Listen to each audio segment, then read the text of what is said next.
Well, a couple of interesting things yesterday. One is that our economic growth for the last quarter was 0.3%. I think economic growth in Australia is slowing. The extreme taxation by the federal government and the state government is certainly restricting economic growth. The other really interesting thing is Mick Gatto was arrested and his wife yesterday. What a fascinating thing on big build corruption. Well, I reckon he's been dishing out these government contracts in Victoria. He's been allocating them. He's been clipping the ticket.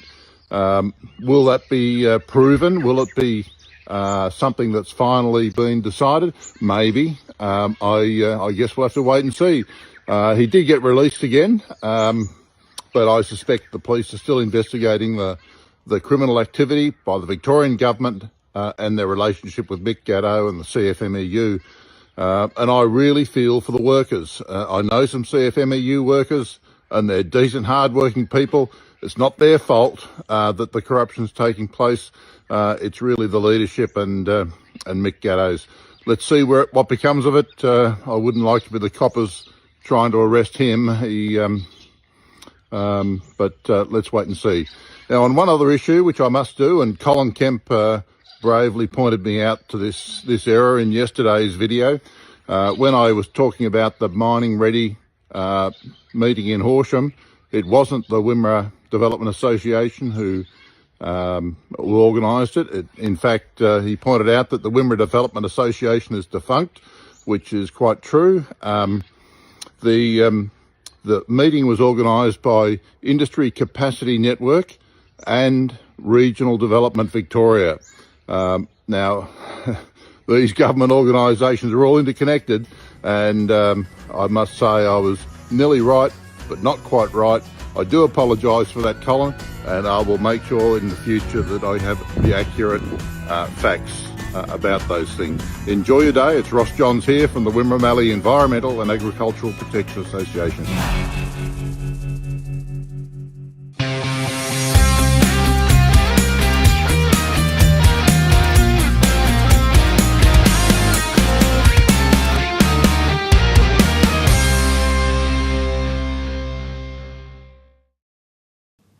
And welcome to the Country Telegraph. Nice to have your company too. It's a Thursday. Footy tonight, Friday tomorrow, 5 o'clock the weekend starts. And man, oh man, don't know about you, but I am absolutely looking forward to it. Now, before we get into our show, some of the news that's making headlines right around Australia. The ACCC has fined two Western Australian horticultural companies $99,000 each for alleged breaches of the Produce Code of Conduct. Queensland Fruit and Veggie Growers, QFVG, is warning against complacency on Australia's food security following the release of the ABARES, which is ABARES, June 2026 Agricultural Commodities Report. And that shows export growth is increasingly obscuring challenges facing domestic fruit and veggie production. Australian agricultural exporters are reeling again after the US President Donald Trump lobbed his latest tariff threat on Wednesday. That's right, another one. I love you Australians, though. Keep paying me more. It's a proposal to impose 12.5% duty on Aussie exports.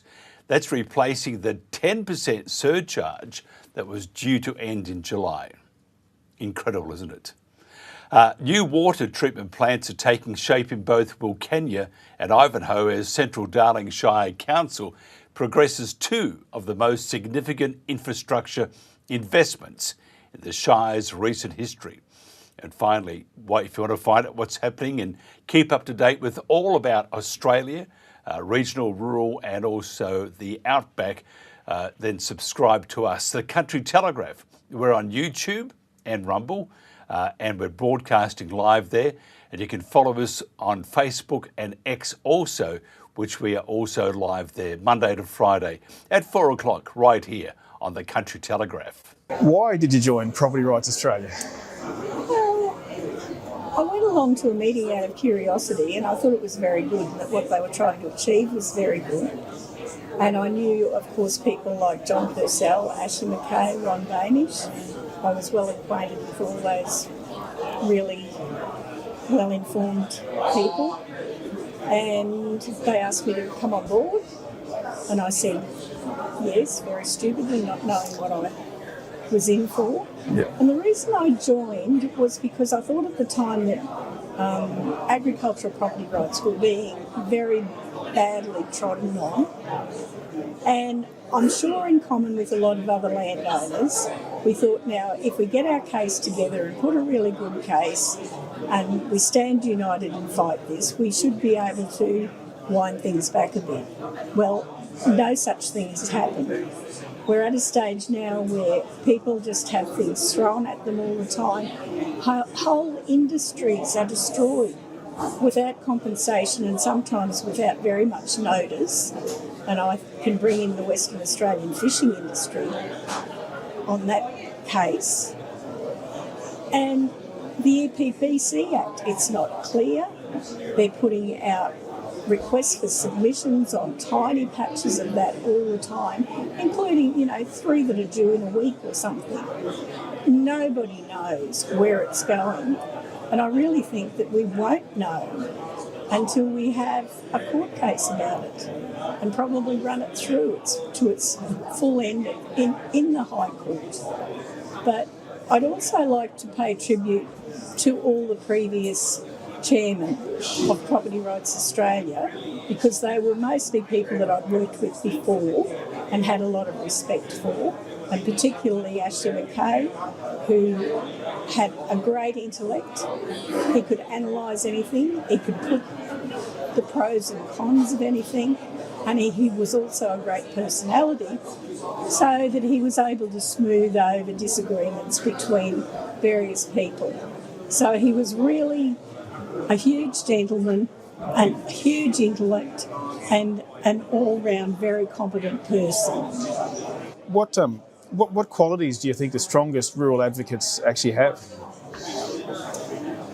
Well, I think it's getting more complicated.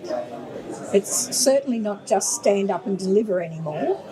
I think they really need to have a multi-pronged approach. They need to get the public on side. And a large part of that, of course, is Facebook and related social media. I think they need to have a lot of professional people on side because it all requires a lot of analysis, and that by that I mean legal people, I mean scientists, and we've always been very fortunate in having a few that we've been able to call on to ask questions of. But the media also has a role to play. And green groups have gone out of their way to defame agriculture because then they can claim we have no social licence.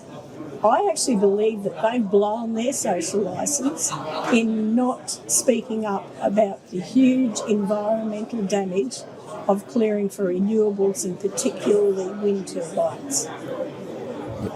And no, the field is not becoming any cleaner or any more agriculture friendly.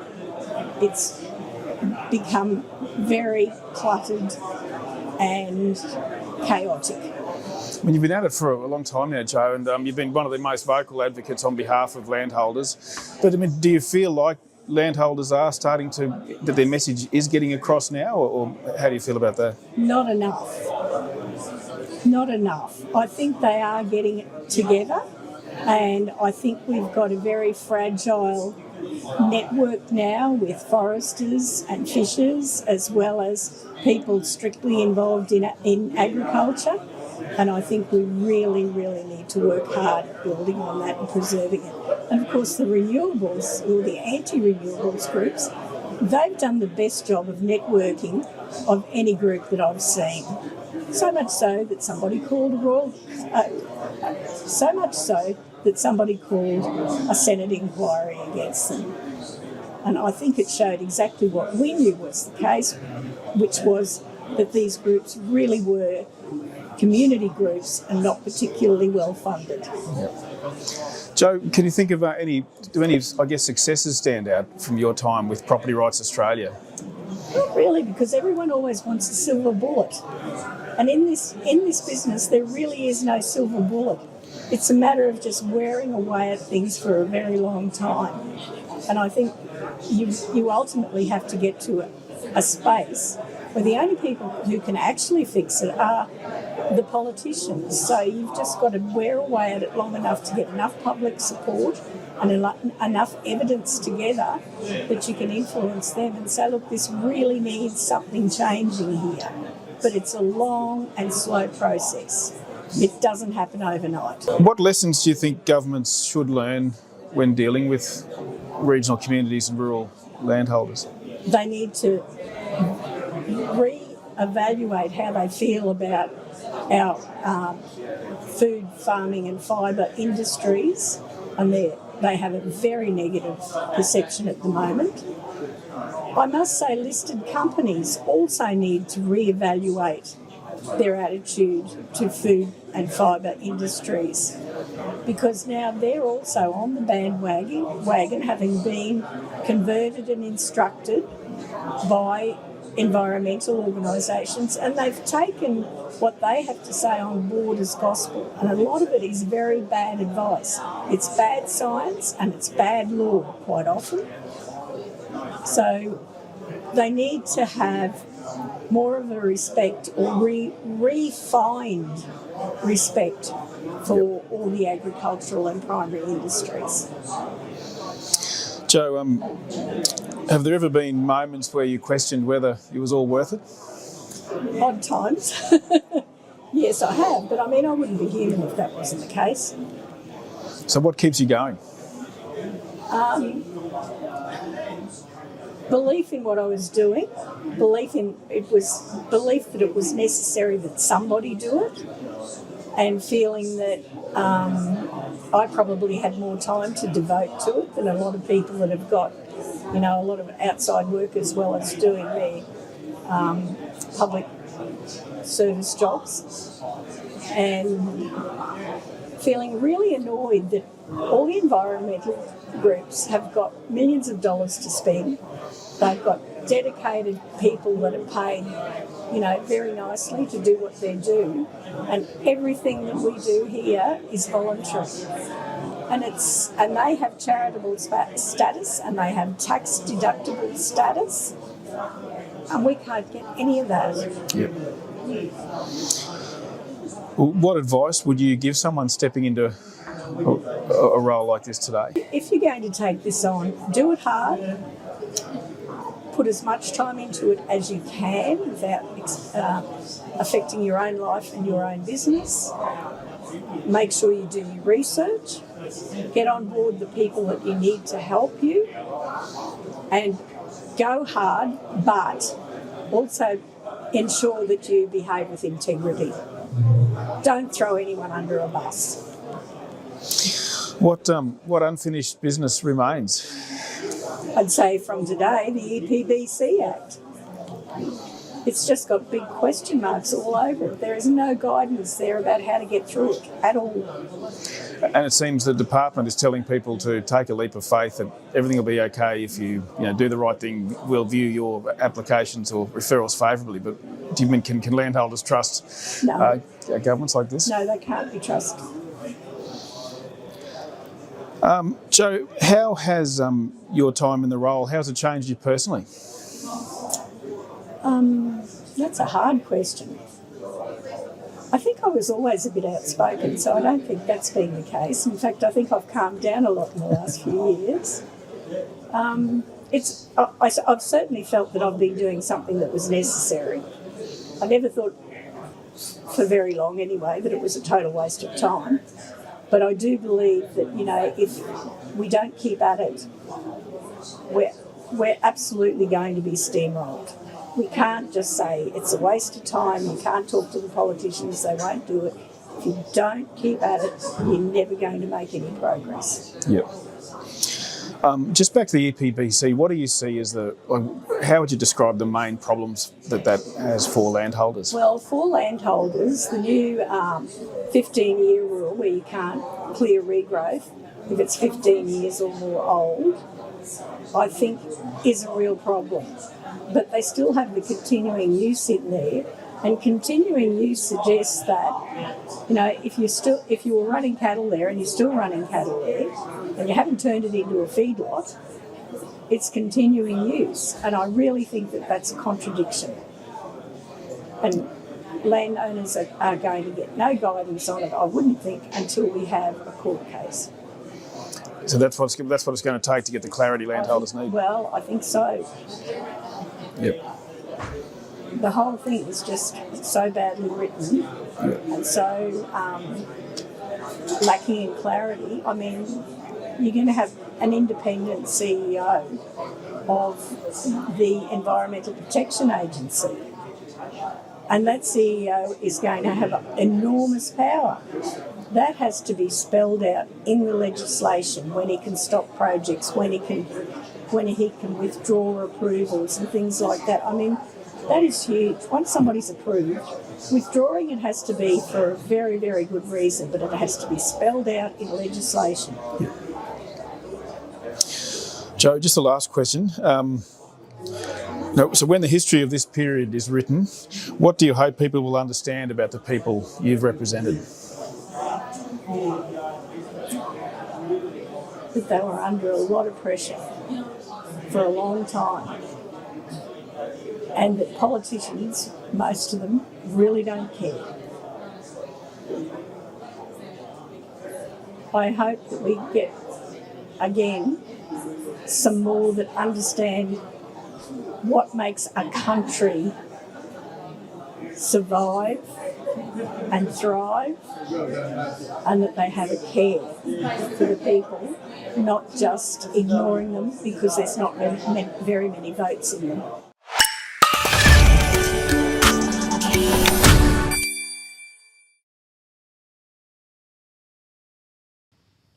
That was very interesting, and we have, I think, I'm going to turn him off because he's got his microphone off. He sings, but he's can be a naughty boy at times, John. But anyway, reforms to the Environment Protection and Biodiversity Conservation, it's the EPBC Act, significantly impacts property and landholder rights. Now, the legislation contains stricter land clearing rules, obviously written by people who don't know what it's like to be on the land. How strange that is. Removal of forestry exemptions and a massive increase in penalties and severe remediation orders. For farmers, property buyers and developers, strict due diligence is critical. Undertaking vegetation management without formal referral or exhaustive self-assessment risk heavy remediation orders that can seriously impact land use, which is, it's a mouthful for me. Just imagine you are trying to run a many thousand hectare property and you have to then, oops, I can't do that. I have to make sure I consult. I have to sit there and think about it, do some studies. Emma Bowman, or Bowman, is board member of Property Rights Australia. She's also a fifth generation Dunedoo district farmer in the Central West of New South Wales with a long life love of animals. Emma, thanks for joining us. Thank you for having me, Mike. This just seems like it's like a quagmire of quicksand. And if you're on the land, tell me how much extra work does it impact on the farmer, who many would argue is one of the great environmentalists in his area and throughout Australia? Look, I think, Mike, it's just going to mean more cost, more time. And as Joanne said, it's all so uncertain at the moment. I think one of the biggest issues is the fact that it will be a one-size-fits-all type of model. And not all farming is the same. Not all areas are the same. We don't all do the same things or have the same vegetation or or weed issues. So I think she's 100% right. We are not going to know or understand what this truly means for us until it's all rolled out and some people end up in court or with massive fines or all of those sorts of things, and it's going to get very messy. Yeah, it's incredible. I have to say I'm quite shocked with this because it is a very. I mean, this is where the people in the big smoke in the cities do not understand. It is not walking out, throwing a few seeds on the ground, bit of water, bit of fertilizer maybe, and then going back inside to watch whatever they want to watch on TV, and every now and then pop out just to make sure that there are no weeds and stuff. But it's nothing like that at all. It's a highly complex business, and when they start throwing all this at the farmer, in my opinion, and I understand that there are some people who think they're doing the right thing, but perhaps if they swap their suede shoes for a pair of gumboots, then they'd understand that it is nothing like what they've read about or what they think it is until you get on the land. And it's not just a visit for an hour or two. You need to be there for quite a few weeks just to get the feeling of what it is really all about. And I think ignorance, in many cases, many issues regarding, regardless whether it's farming or national security or the economy or whatever, it's the lack of knowledge that I think is the most dangerous, because unless you understand and unless you know what it is like to wake up every morning on the land, and you get into this routine, you start to know what is right, what is wrong, and for these restrictions and this incumbency that's been placed upon farmers, I have to say, is absolutely despicable. Yeah, I agree, Mike, and I think that's a huge issue with a lot of the legislation that we see roll out is that we are consulted after the laws have passed or after the fact. They don't come out to rural and regional areas and consult with a heap of people. They might have a round table where they select a group of people that they want to hear from. But we're not hearing from the majority about the potential issues before laws are passed or before legislation is amended. And that is a huge problem. And then they come to us afterwards and say, oh, well, what do we need to do now? And often it's too late. And the impacts to businesses have already been costly from these laws and reforms. And I think the problem is that having a national or a federal oversight, we're now dealing with 3 levels of government that think that they have different laws for different things. So I've already heard of people that have had clearing or vegetation management approved by one body and then had another body come to them and say, no, sorry, you've got to stop that. And that's impacting their businesses and their livelihoods. How can you operate that way?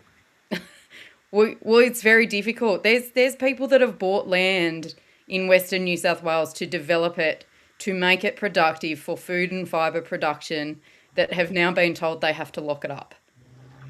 You can't operate like that. That is going to kill our industry ultimately. You can see it's heading towards, because if you're a multi-billion-dollar corporation that you have protocols set in place, and that it becomes like a machine, not like a farmer, just a machine on the land. If you have those things in place, you could perhaps, I suppose, get away with it a little more. But if you are a bloke, his wife or the missus, there you are, missus and a few billy lids, that's a real Aussie for you. So you got that, and you got your dog and your cat, and then you employ, say my dad's case, he had people employed most of the year round, probably a dozen of those. That's it. I mean, those people who are employed aren't there to be rocket scientists. They're there to do some pretty tough and hard work, very important.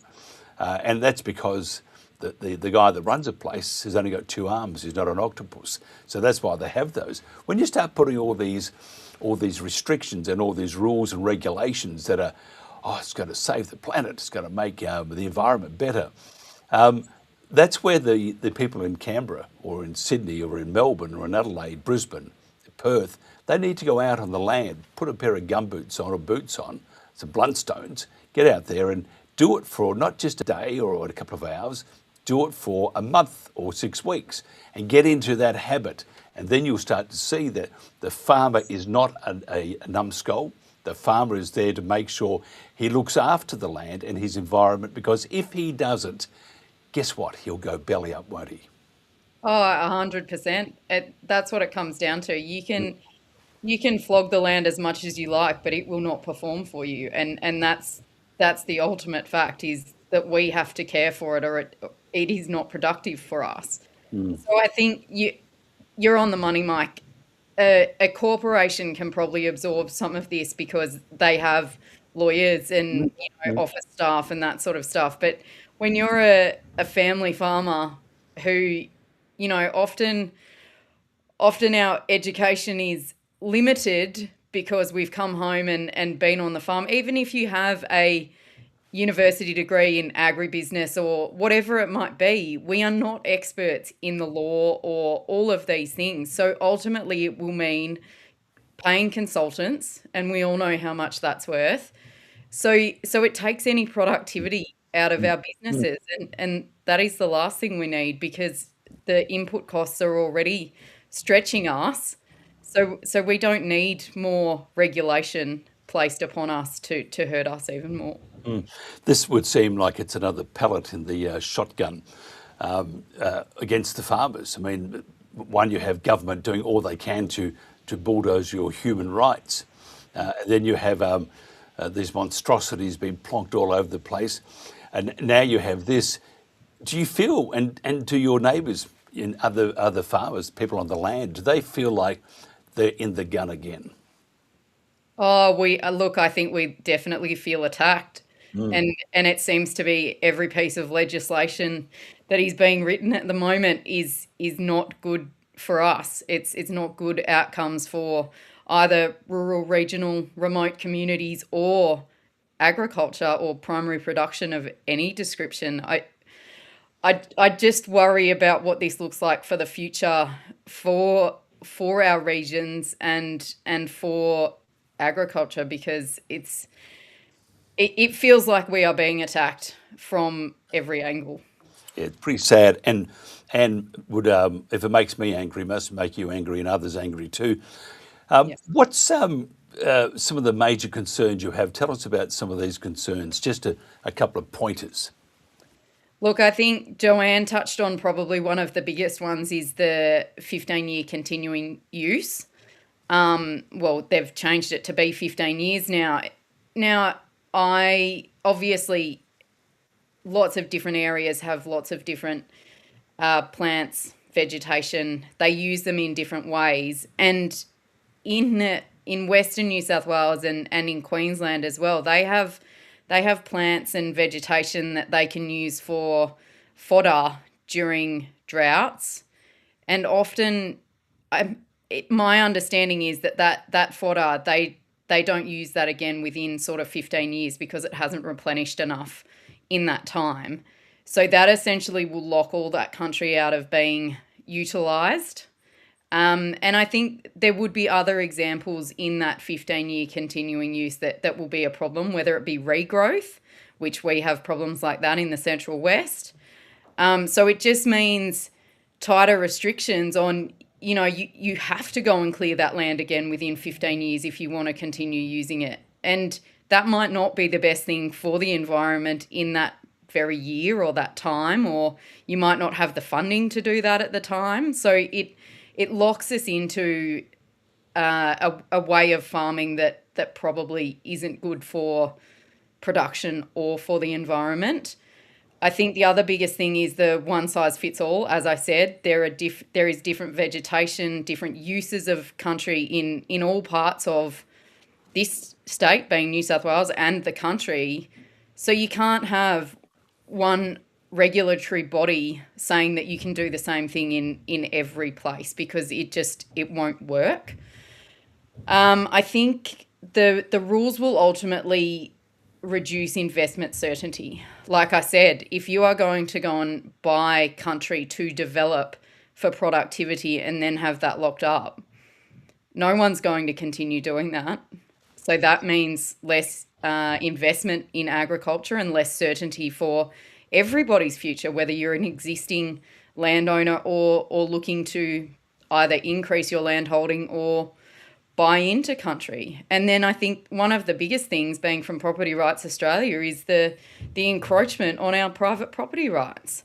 It's a bit like all the other things. It's coming from every angle, but we're not being protected. And I think the EPBC reforms ultimately pave the way for large-scale renewable energy and all the projects that the government wants to see pass through, and then put the burden onto agriculture and primary production. Well, they've done more than that. They've hit you on the head with a sledgehammer. I looked at some of this, and this is very alarming. Massive increase in penalties. Now, let me read. Maximum penalties for breaching the EPBC Act now hit up to $825 million for corporations, or 10% of annual turnover, alongside severe remediation orders that can effectively lock up private agriculture or commercial land for decades. Okay, so that's in place. And you mentioned that you may get permission from one mob and the other mob says no. And if you went ahead on that permission from, say, a particular department, and the other one wanted to get heavy with you, you're going to lose either way. This in itself says the government is at war with the farming community. Well, it doesn't look good, does it? It's The understatement. yeah, look, but I don't know how they would expect anyone to absorb any of those costs anyway. They can't. A family farming business will not be able to cope with that sort of impact financially. So that will kill businesses, whether it's intentional or not, and even whether farmers think they're doing the right thing and then get in trouble later and have to pay those costs. It's going to be a disaster. It is indeed. What about the which industry is most impacted? Look, I think ultimately, I suppose I know agriculture best because that's the industry that I'm in, but I would think agriculture is in a lot of trouble. I would assume that forestry won't be coming out of this very well either.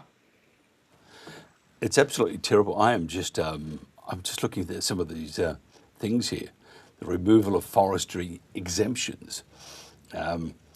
Did they come out there with like a big whip and smack you if you mean bend over again? And not on a Friday night. But truly, I mean, I won't say the exact phrase, but is FMD used often? Look, I don't have any experience with it. I would think that ultimately it would be being threatened with legal action and those sorts of things. But yeah, I don't know. I mean, FMD, I'll leave out I'll just change the first part. It means duck me dead. And I mean, truly, I'm looking at this, I'm thinking, well, this is draconian. This is really bad.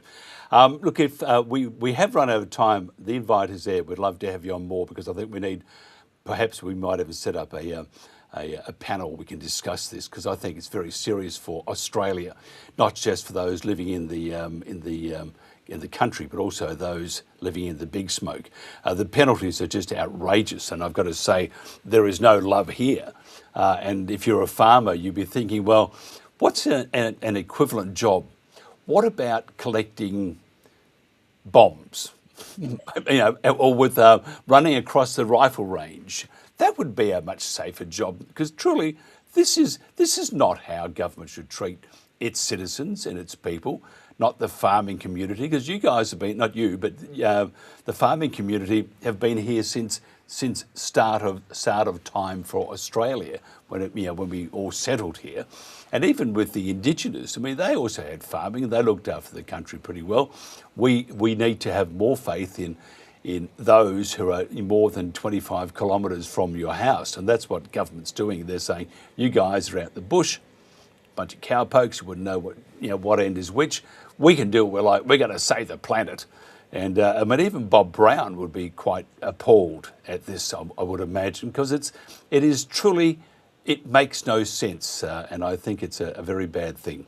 Now, if somebody wants to find out more about your organisation, tell us how they can do that. So they can follow us on Facebook, or if you just Google Property Rights Australia, you will find the Property Rights Australia website.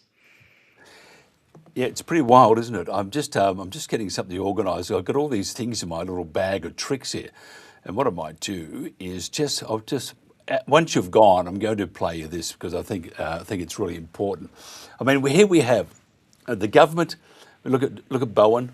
You shouldn't do that because it's like looking at Chucky, but look at Bowen, FMD. Oh my God, there he is, axe in his hand almost. And we're going to protect Australia. We're going to have the National Environment Protection Authority or Association, whatever they want to call it, authority. We're going to protect Australia. Oh, by the way, we're going to raise the top of the Great Dividing Range and we're going to put in windmills. And give me a break. When you put those things in, you have a problem because when there's a fire, how do you put it out? Because the planes can't go near it. If there's no roads in there, how do you put it out? You don't. And all saving the environment. It's truly, it's all lies. It's all smoke and mirrors. And I think what they're doing to you guys to protect the environment, there is another agenda. I think I'm not too sure what it is, but it's certainly not doing you guys any good, not doing Australia any good. And I would be fighting tooth and nail to rescind a lot of these absolutely ridiculous laws and rules and regulations. Appreciate your time. It's been a pleasure as always, and we'll do more of that later if you wouldn't mind. Thanks, Mike. Thank you for having me. Thank you so much. This is the Country Telegraph.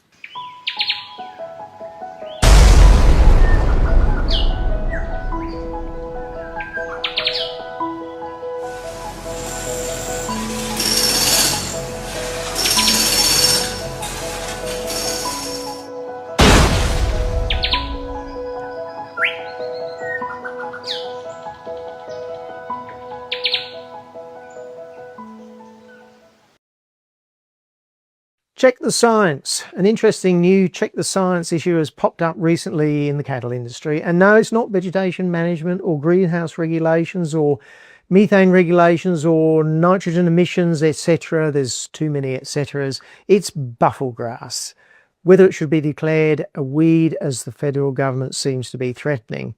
Now, this is something which has generally got two sides to the argument. First, buffel is absolutely critical to the grazing industry, especially in Queensland and Northern Territory. But it's also an introduced species and in some places is causing environmental problems in national parks and the like. It takes over from spinifex and there's an argument that it causes very hot fires which can kill trees. But groups like AgForce have drawn a line in the sand and argue strongly that to declare their main pasture type for the whole dryland area of their industry as a weed would be an absolute disaster for the cattle industry. After all, graziers grow grass actually. Cattle are really just secondary. For them, this would be not much different to, for say, the sugar industry having sugarcane declared a weed. They may as well declare cattle a weed. But on the other hand, weeds are probably the biggest threat facing the environment. And ironically, most graziers, weeds are a constant headache, so they get that argument. But one argument against declaring buffalo as weed is that it's pretty well pointless. I mean, it's already out. It's been in Australia for 150 years, so there's no hope that we're going to get rid of it. So why not focus on controlling it in the reserves in those areas and let the graziers get on with growing it? And it's not like there aren't a zillion other weeds that are definite environmental hazard and are not used by one of Australia's biggest industries. I mean, can't we pick on one of those, or do we just hate the cattle producers? Of all the weeds and all the pests in all of Australia, why are we picking on buffalo? It's a bit strange. But you know, these are actually details. They're important details. But the main thing here is that the decision is certainly going to be made on the politics, and any science is likely to come from university lecturers probably with an activist streak, or science organisations with very little quality assurance systems. So for the moment, there's no chance that a high quality science will underpin the ultimate decisions. So like many other issues facing rural Australia, we have to fix the broken science problem. That's why we need Check the Science. That's why we're asking the Queensland Government to do Check the Science in the Queensland Productivity Commission. Please sign the petition.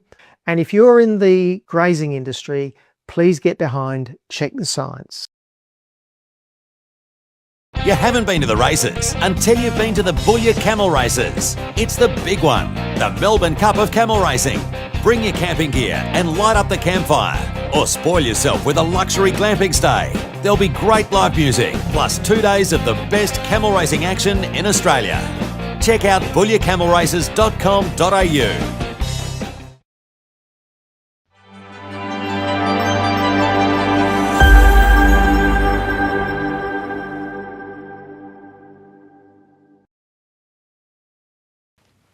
And welcome back to the Country Telegraph. My next guest is Willie Nelson. No, it's not Willie Nelson. It's John Hooter Houston, sounding and looking at times very much like Willie Nelson. You'll come back again now, you hear. It's more like John Wayne. He's also the president of the CFA Volunteers Group, Inc. John is captain of Grasmere Brigade D05 in Warrnambool. He's also a business owner. Now, the CFA Volunteers Group is an independent group of blokes and girls with and unaffiliated with, endorsed by or representative by the Country Fire Authority, which is a CFA. This group of volunteers just raises public and political awareness right across Victoria about the broader consequences of the Emergency Services Volunteers Tax. They are the public voice and political advocate for their communities, local businesses and emergency services, and they advocate for a better and responsible way of ensuring emergency service and services are properly funded. First of all, John, thanks for joining me. How you going, Mike?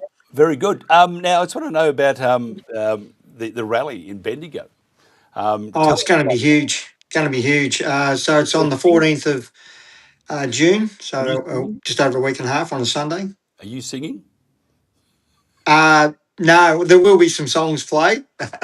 I won't be singing. They will be my songs though, but they will be playing. Yes. So there's a few we've added on. So yeah, the 14th of June starts at 10 o'clock. We've got trucks coming from a fair way away. We'll congregate at the Tom Flood Oval, and 11 o'clock there'll be speeches. There'll be merchandise and other things there as well, and food, coffee, and then we'll go out, drive the trucks around Bendigo, and highlight our cause. I mean, I see that Jacinta Allen likes to pop in unannounced. Yeah, knock, knock. Would you vote for me? Hello. So why don't you do the same? Pop around and say hello to her. Well, we've invited all the politicians, so we're going to take a heap of front doors. So if she turns up, she can knock on our front door while we're there. So Yeah, no, I reckon you should go to her house. Okay, all those in favour say aye. Aye. No, it's good. I mean, just roll up with like 10 trucks, a few blokes, a sausage and a bit of bread, bit of sauce. I mean, she pays the CFMEU $15 billion. She could afford to, go down to the local butcher or Coles to get some snags. Jeepers. Just ridiculous. Where are we living in this day and age? yeah, they don't want to look after us at all, do they? There's no sense of humour.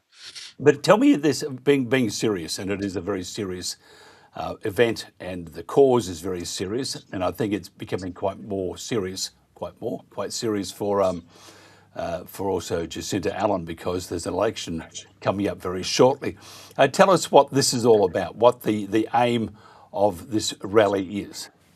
Well, it's really to highlight the tax, the Emergency Services Volunteers Fund tax that's out, and it's the next phase of our campaign is scrap the tax with your vote, and we just want to raise awareness around people when you do vote that it's not about just necessarily voting what you've always voted or how you vote. It's to actually think about where your first, second, and third and fourth preferences go. So, we really want to highlight the fact that you might vote for whoever on the first one, but think about your second and third vote as well. If they're not for someone that's supporting the CFA, then make your second and third vote count.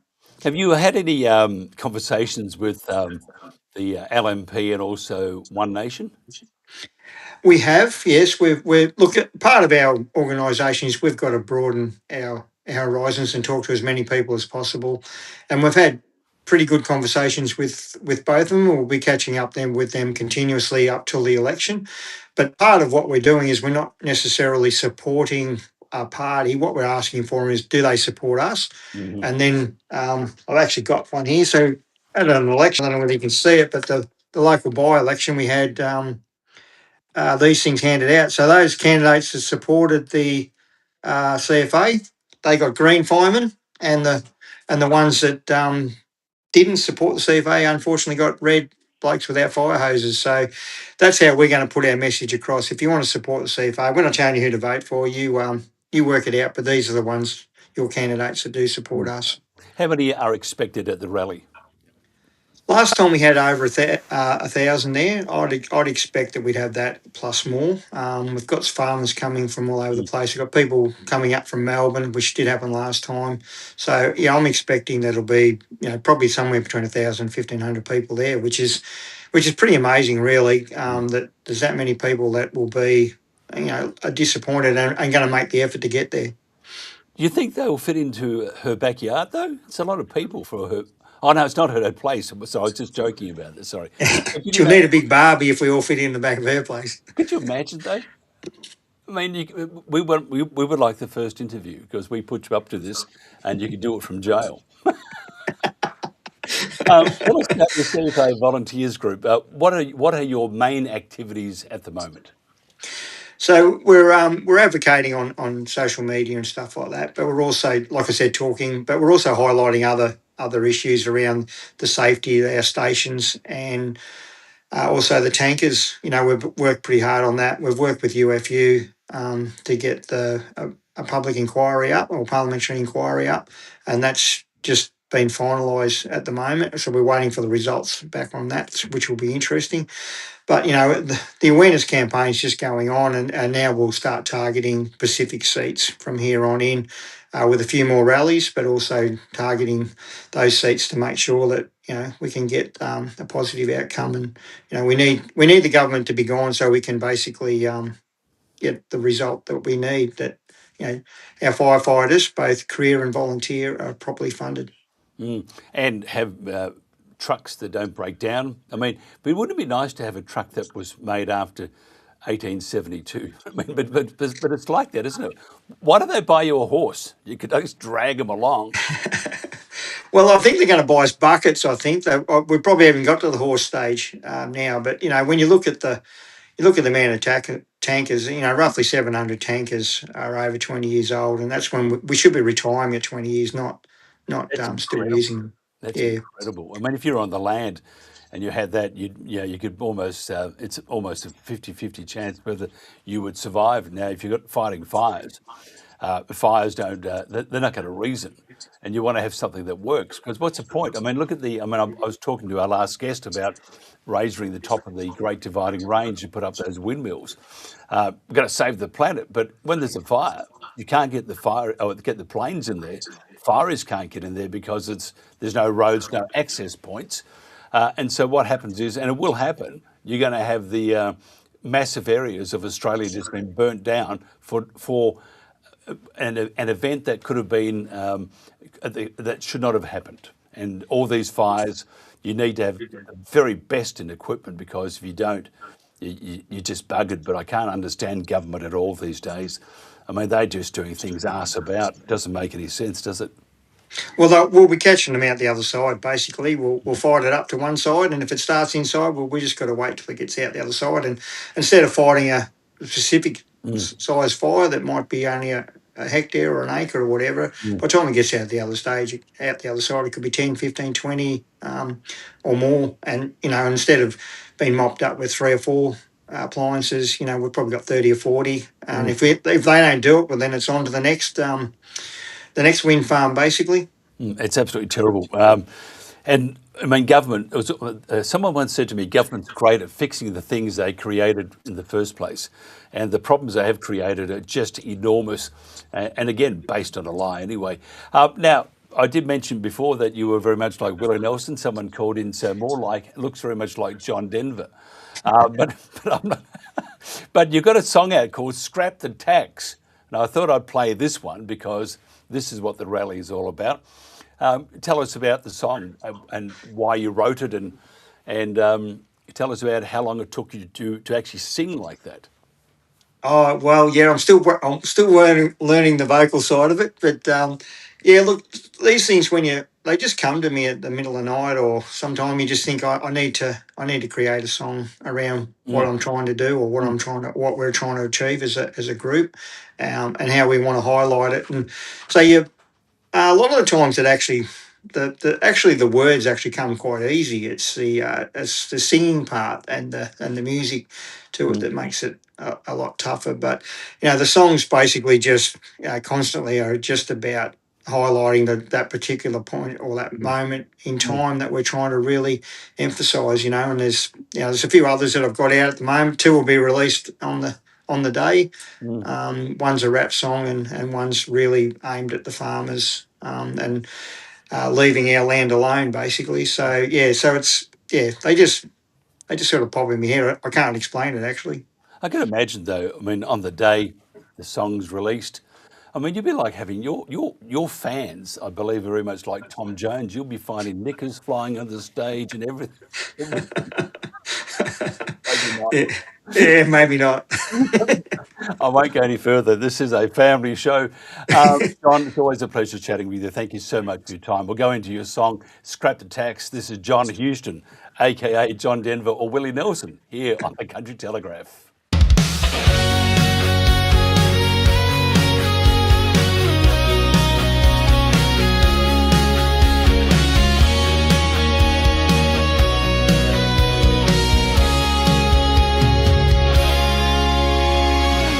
Gave our sweat, we gave our years to the land that raised us true. Now the paddock's cracked, the dams are dry, and the skies won't turn to blue. There's no hay left for the starving cows, just us where green once lay. But the bills keep coming just the same, and the fire trucks can't run on prey.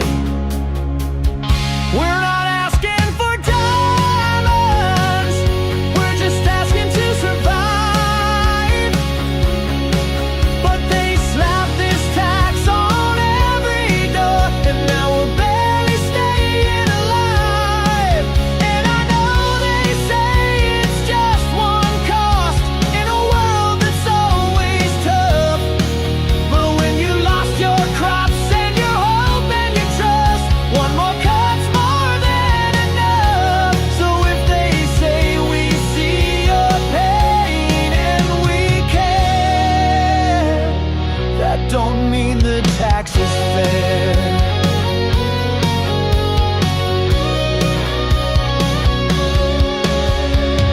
She sent us smiles behind the glass of Parliament's stone halls.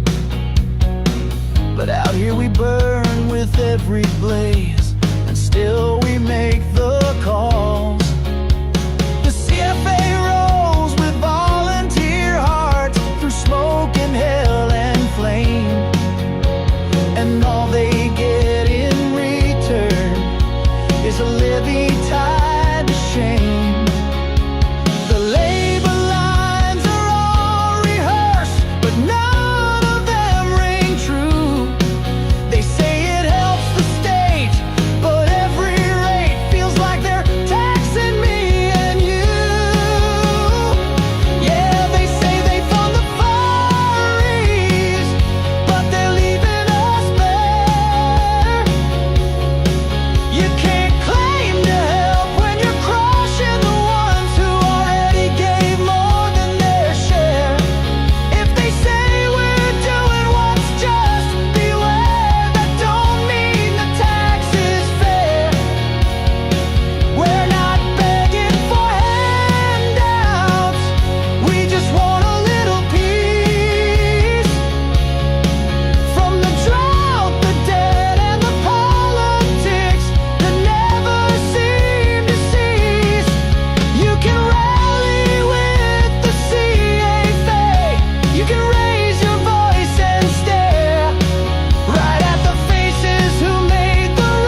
Love that song. A great track too, by the way. John Huston. And by the way, we may have a bit of a laugh about he's not singing, but he actually is a great songwriter. I've got to tell you, they're a great songwriter indeed. And some of actually all his tunes so far, I absolutely love. So absolutely brilliant. And it just makes a point that the people living on the land or in the rural communities, you are under attack by government, whether it's federal or state, and sometimes even local. And I've no idea why, absolutely no idea why, but it is most un-Australian and it needs to stop. We need to actually start acting like a country instead of being divided by policies that are meant to divide. This is Australia. We are not another country. We are Australia. We need to learn to love it more than we are. And that's just my little rant. I'll catch you tomorrow on the Country Telegraph. Have a great one. And drive carefully, be safe and be kind to your neighbours. And most importantly, be kind to yourself.